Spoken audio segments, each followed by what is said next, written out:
Hi, mayong adlaw kanyo tanan. Niya nasa gata karon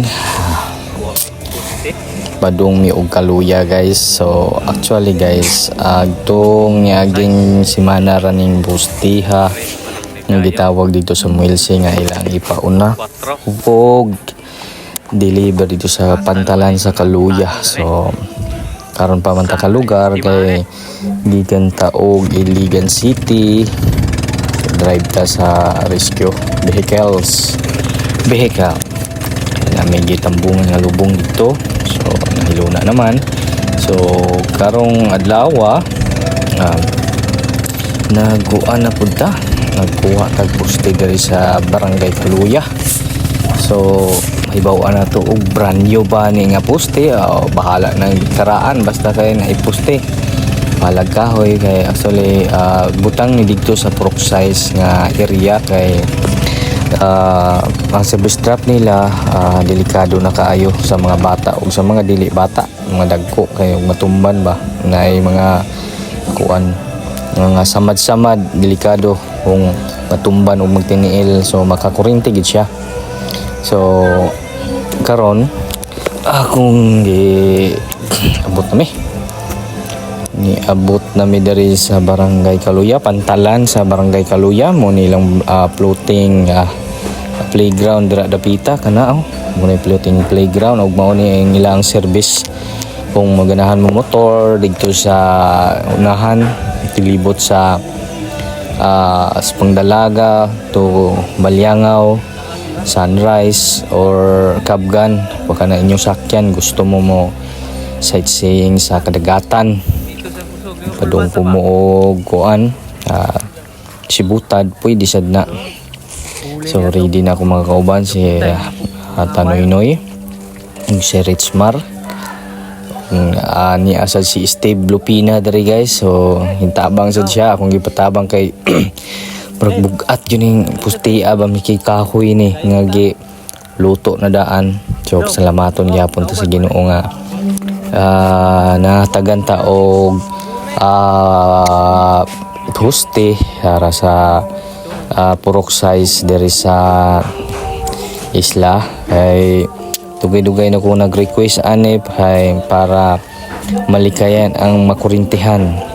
So shout out aning tawana guys, agaw guys nga gitabangan jud mi niya kay kita man siya nga di na makaya. So Steve ni guys, so gikan ni siya.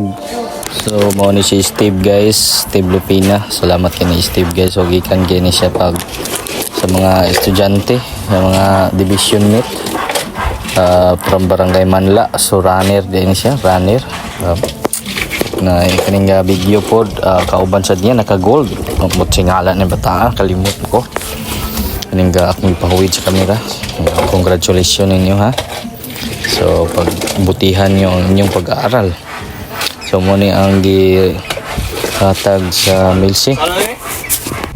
So daghang salamat ninyo guys sa inyo ang pagtabang diri sa mga sa pag-diskarga sa poste. So shout out sa Milsi, kay Ma'am Inin, kay Agaw, sa mga taga lineman sa Pangdalaga, mga mabtikon.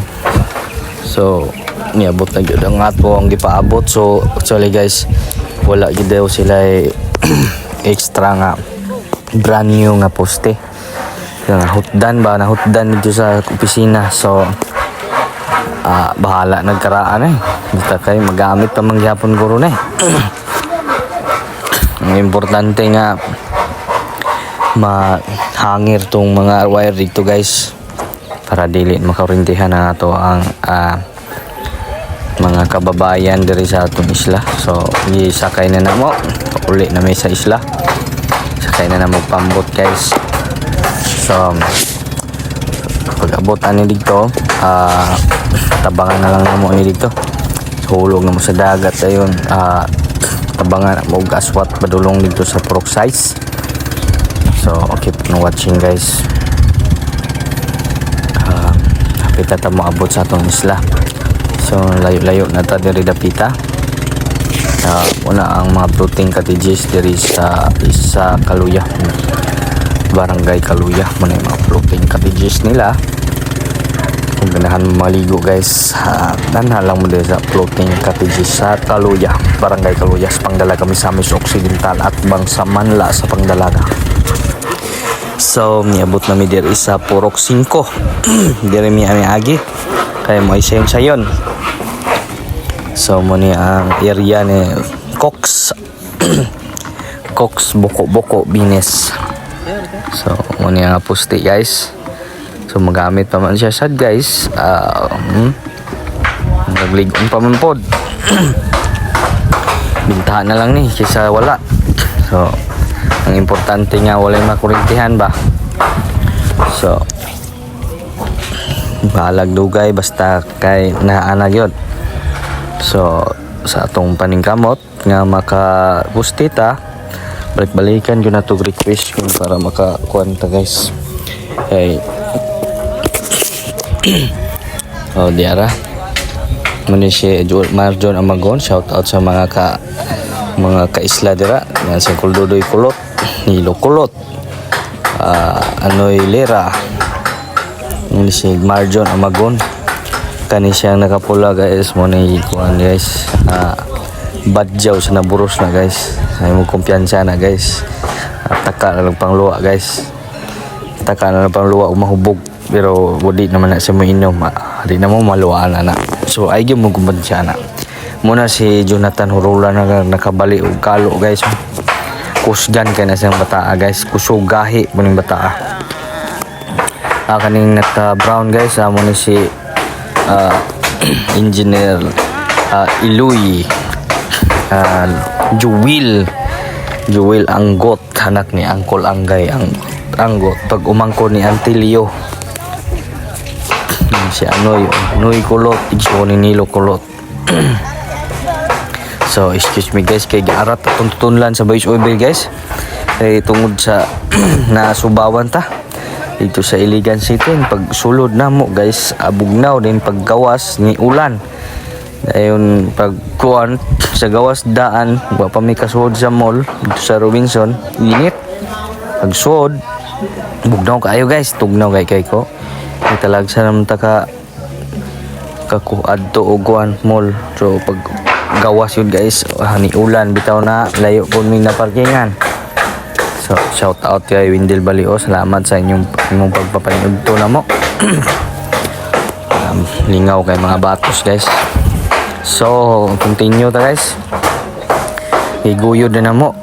Gitabangan na mo alsa guys, padung dito sa Purok size. Amo na ang Purok 5 guys. Oh, wonderful, colorful ang Purok 5. Muna yung Purok 5 nila guys. Ang mga purok guys, orange o white combination and brown style sad guys. So there is brown ta na mo ibutang kung kay dili man diri ibutang kay dili man diri posteha. So kumidyahan na ako sila nga pulihan ang bag-ong poste sa transformer ug kani ipuli nga karaan baling katawan nila guys. So si Otto nakasabot sa iyang pamuot. So ako nagihulman si Utot guys kay mangahoy unta siya. O mana tabangan na mo mga kuan nga bayanihan gini guys. Mga kusugahi ning mga tawhana guys. Murag ako kusugahi pod. Kusog mukaon ba guys kuan. Unsa man eh. So salamat kay sa katawhan diri sa atong isla Matinabangon, Malambuon ug Malipayon. So muna diara dapita diri ang dagang kay wire nga nadapat diri sa ilaang area. Liha kuyaw lagi kayo matumban ng mga bata kung na ay mga saman-saman mo ni si Bilin mga si Bilin guys. So muna ang Purok size guys. Welcome to Purok size Nabros. So diri na mo gibutang na ang maong poste guys para sa inyo ani ang amo ang gibambuhat. Okay, thank you kayo sa inyong tanan. Sunod na ang snack. Hey, patay budget. Daghang kay salamat sa inyong paglataw and this is your voice. Thank you for watching.